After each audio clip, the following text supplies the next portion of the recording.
Con todo pagado. Apúrate, queda un paquete. Uy, buenísimo. Johnson & Johnson. Oye, bueno, acá en Nuestra Medicina vamos a hablar de las crisis de pánico. Nos acompaña Caterina Llanos, psiquiatra y vicepresidenta de la Sociedad Chilena de Salud Mental. Llámanos al 1230-2013 si has sufrido o piensas que lo que sientes es una crisis de pánico, esa sensación de querer arrancar, de pensar que te va a pasar algo, que te puedes llegar a morir de un momento a otro. Esto puede ser provocado a lo mejor por el terremoto, tú lo viviste en el norte, o solamente con ver las imágenes te complicas y te pasa, o te pasa de un momento a otro sin algo en particular. Todo eso lo vamos a conversar con nuestra especialista. Cada día hay más personas que están sufriendo crisis de pánico. Tenemos una nota y luego acá desarrollamos el tema con Caterina. Vamos a ver. Nosotros terminamos aquí en nuestra senda. No dejes caer en la tentación.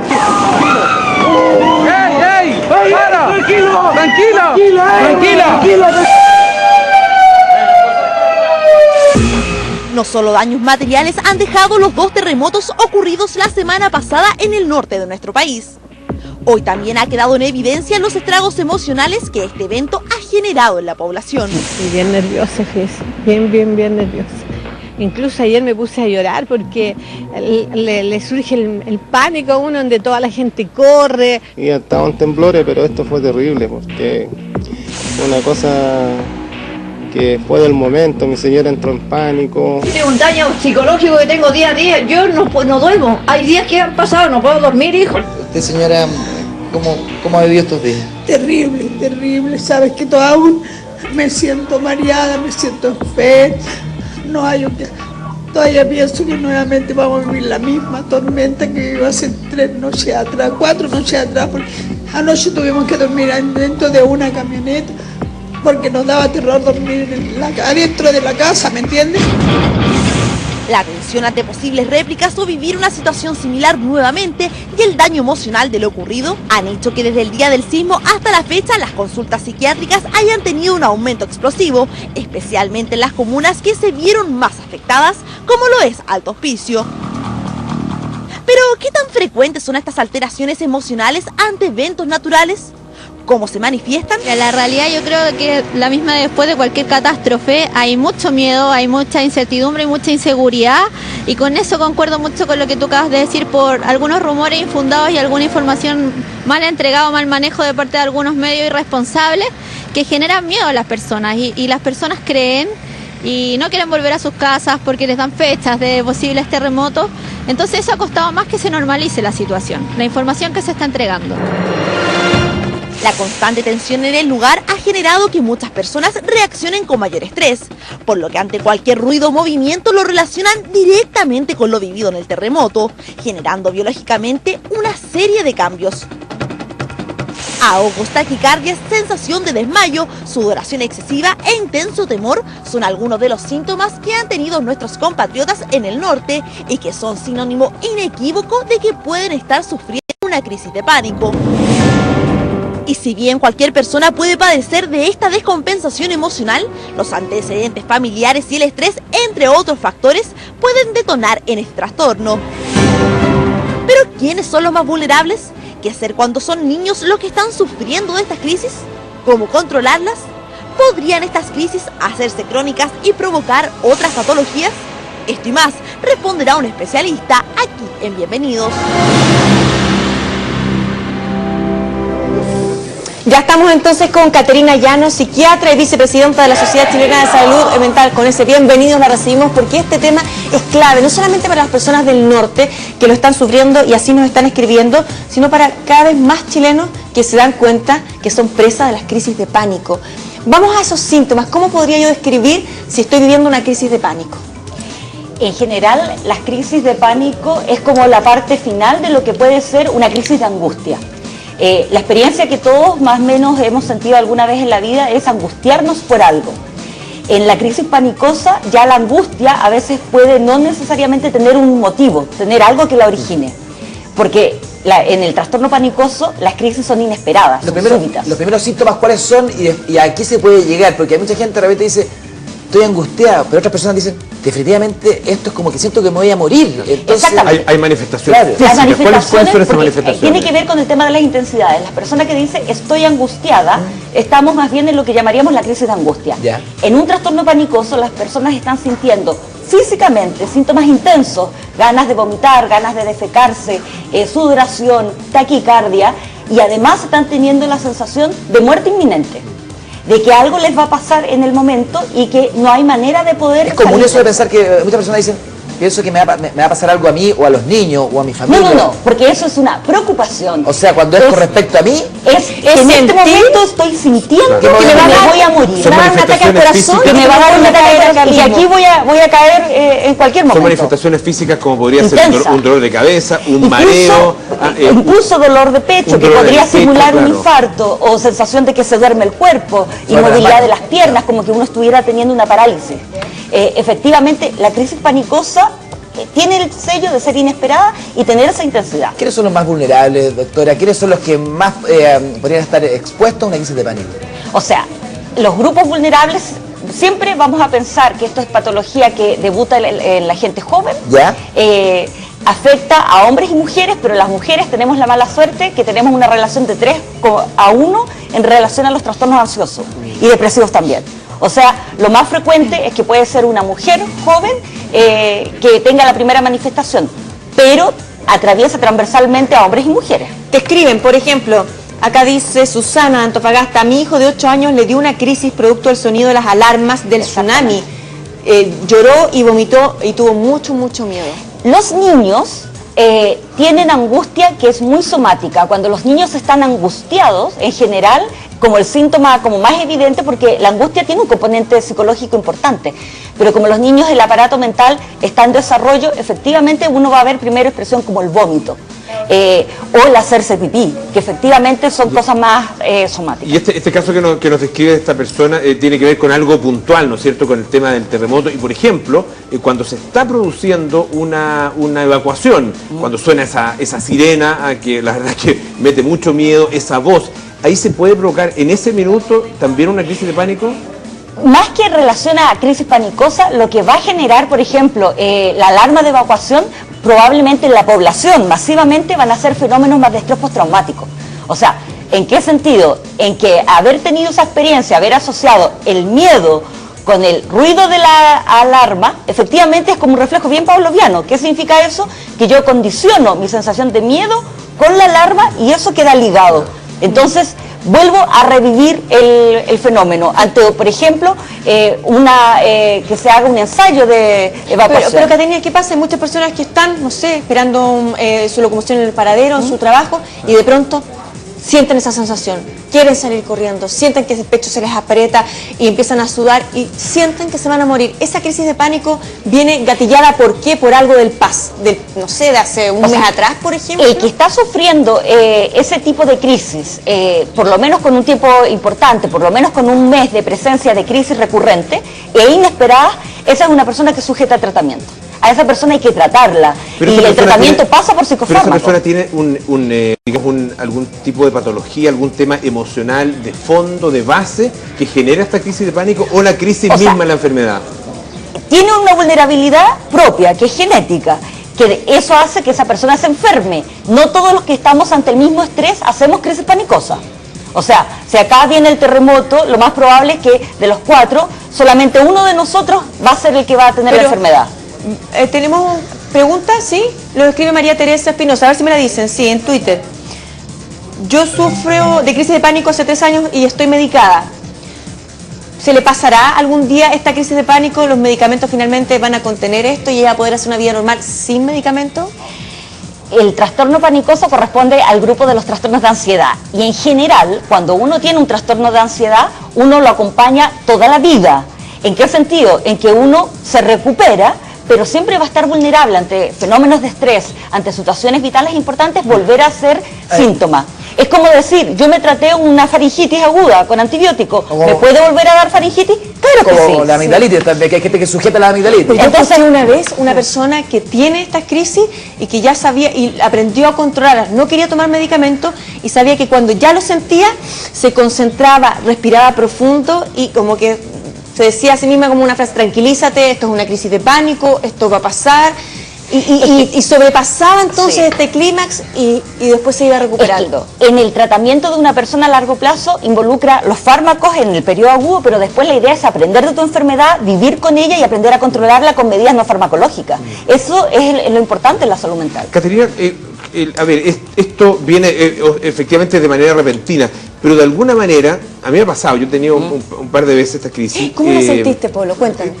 Como tú lo describías, esa sensación de que te vas a morir, como que se te empiezan a apagar los sentidos, sí. Como que el campo visual se empieza a cerrar. Recuerdo haber visto todo rojo, por ejemplo. Sí. Me costaba respirar y te viene un dolor al pecho, una angustia. Pero uno empieza también a pasarse rollo. Me estoy muriendo. ¿Pensaste que era un infarto? Yo pensé que era un infarto. ¿Y dónde estabas, Polo? Estaba acá en la oficina. Estaba acá en el canal. Y se empiezan a dormir los brazos, empiezan a dar como una especie como de calambres en las piernas. O sea, es una sensación que te involucra completo. Y en la medida en que lo vas sintiendo, más te va asustando. Y más se va profundizando. Se intensifica. ¿Y quién te ayudó?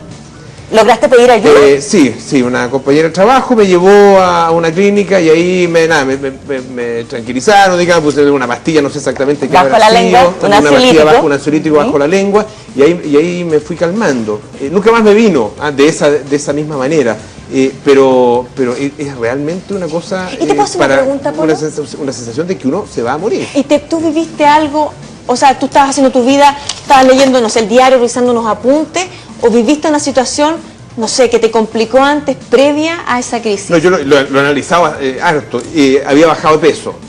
¿Pero era un periodo estresante? Un periodo muy estresante. Porque en el muy fondo, estresante, pero como pueden ser muchos periodos estresantes para mucha gente. Tenía la sensación de haber acumulado mucho cuando estrés. aparece la enfermedad o el primer episodio en la vida de un individuo es porque lo ha estado viniendo pasando mal. O sea, efectivamente es una alarma. La angustia siempre es una señal que nos indica que algo no está bien. Por lo tanto, generalmente la crisis de pánico no se da en el contexto de una persona feliz en vacaciones. Se puede dar ahí, pero lo más frecuente es que sea en una persona que está bajo mucha presión, con mucho estrés o saliendo de un momento. Es que eso ya, porque también hay mucha gente que también en el periodo de descanso, cuando ya baja la guardia, no sé, te baja los brazos y dice ya, ahora me puedo relajar, le aparece la crisis de pánico. Claro. Tenemos un llamado, tengo entendido. Sí, Miriam. De Peñalolén. Miriam de Peñalolén. Miriam, bienvenida. Hola, buenos días. Cuéntanos, Miriam. Te escucha la doctora. Sí. Tengo crisis de pánico hace 9, 10 años y se manifiestan siempre cuando estoy durmiendo intensamente en la noche. ¿Ya? Salgo de la cama corriendo y esa sensación de muerte que ustedes hablan, la vivo una vez por semana por lo menos. ¿Te despiertas con esa sensación entonces? Me despierto, estoy durmiendo profundamente y salgo de la cama corriendo y es espantoso. ¿Qué sientes físicamente, Miriam? Mi cuerpo completo tiembla, las rodillas, acá los dientes se me juntan, todo mi cuerpo tiembla. Pero Miriam, ¿estás soñando algo? Por ejemplo, ¿recuerdas tener una pesadilla, algo que te lleve a sentir eso? Sí, no recuerdo el sueño, pero cuando salgo arrancando, llego al baño porque me estoy como ahogando, como que me trago algo, como que me estoy ahogando, que estoy dorada con algo. ¿Y qué haces ahí? Soñando, empiezo como a querer sacarme el objeto que estoy atragantada. ¿Te falta el aire? No me falta el aire. ¿Es un peso que tú tienes acá? Con el pecho. No, me estoy ahogando como soñando, porque después despierto y digo, ay, era un sueño, y después empiezo con la crisis de pánico, empiezo a temblar, mi cuerpo completo tiembla, mis manos están sudorosas, mis pies, todo. Llevo muchos años así, he tomado medicamentos, no me funciona. Caterina te va a comentar algo. Sí, Miriam, ¿te han hecho estudios médicos al respecto? No, solo he tomado medicamentos por muchos años. Porque en el fondo es muy importante a las personas que sufren trastornos ansiosos en general que tengan baterías orgánicas bastante bien hechas. O sea, por ejemplo, en tu caso sería interesante saber qué está pasando a nivel, por ejemplo, tiroides es una glándula fundamental, electroencefalograma y en general el tratamiento del trastorno panicoso hay subtipos. Y efectivamente está el tipo medio nocturno, que es donde las personas por tono más vagal hacen más crisis panicosa. Pero en el caso de ¿Qué ella, es ese tono más vagal? significa que es el sistema nervioso autónomo. Es, por ejemplo, lo que nos hace respirar, lo que nos hace sudar. Perfecto. Funciona a distintos... de distintas maneras durante el día que en la noche, y eso explicaría más esa crisis. Porque hay distintos tipos de crisis panicosa. Siempre ataca un sistema más en particular que otro. Hay gente que tiene digestivo, hay gente que tiene cardíaco, hay gente que tiene neurológico. De no poder tragar, por ejemplo, de estar como atragantado con algo de no... Es típico el bolo de la angustia que se pone en la garganta. Pero en el caso de Miriam habría que estudiar muy bien el componente orgánico. O sea, ella no tendría que estar solamente tomando fármacos, sino pensar en los diagnósticos diferenciales que podrían castigar crisis en la noche. Tiroides, claro, los fenómenos epilépticos que también de repente pueden generar eso. Por ejemplo, cuando agradecerle a Miriam, Miriam, te mandamos un besito. ¿Qué pasa, por ejemplo, cuando la gente dice, me duele el corazón? ¿Eso también es propio de una crisis de pánico o crisis de angustia? Que en el fondo uno pensaría que le duele el corazón. La angustia se focaliza, la angustia se focaliza. Uno tiene órganos donde focaliza su angustia. Y eso tiene que ver un poco de cómo cada uno es. Hay personas, por ejemplo, que la angustia la focalizan en tensión muscular. Otras personas en la mandíbula, por eso el bruxismo. Otras personas con el sistema digestivo. Acá lo importante es poder determinar que lo que te está pasando efectivamente se debe solo a la angustia, cosa que no es menor en la medicina, porque hay muchas patologías y las cosas raras pueden provocar fenómenos. Pregunta acá del Twitter, dice, me vienen las crisis cuando me pierdo en el auto, dice, soy mala para ubicarme en las calles, o cuando veo muchas noticias de asalto, o sea, el miedo gatilla la crisis. Pero eso puede ser angustia. Porque cuando yo empiezo a tener sensaciones, o sea, cuando yo ya reconozco el miedo empieza a ligarse como un gatillante que me abre la puerta a yo sufrir nuevas crisis.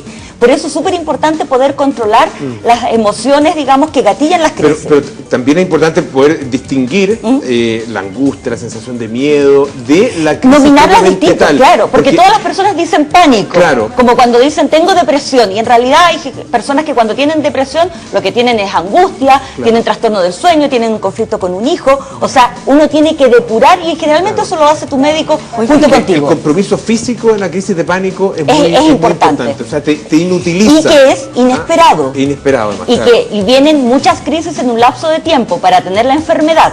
Yo puedo ser una persona normal y hacer un episodio único y no constituye que yo tenga un trastorno panicoso. ¿Qué se hace? Que es una crisis de angustia. ¿Qué tiene que hacer la persona que lo está sufriendo en el momento? Porque la conciencia no se pierde. ¿Y qué tiene que hacer las personas que están al lado? ¿Y cómo ayudarlo? La primera manera, y esto a propósito del terremoto, o sea, si uno ve, por ejemplo, cuál sería la primera ayuda psicológica que se debiera dar en contexto de situación de catástrofe, es primero observar qué es lo que está pasando. Yo soy una persona, estoy en condición de catástrofe, quiero ayudar, observar qué pasa. Segundo, escuchar. La persona que está teniendo la crisis que me pueda referir, y si no me puede hablar, yo acompañarla hasta que esa persona esté en condiciones de empezar a verbalizar. No irle a preguntar qué te está pasando, dime qué te pasa. Realmente las personas no entienden lo que le pasa a una persona que está con crisis de pánico, y la persona que tiene crisis de pánico también siente que si lo cuenta se van a poco menos que reír, no lo van a entender. Yo exactamente. Y primero escuchar con respeto, no invasivamente.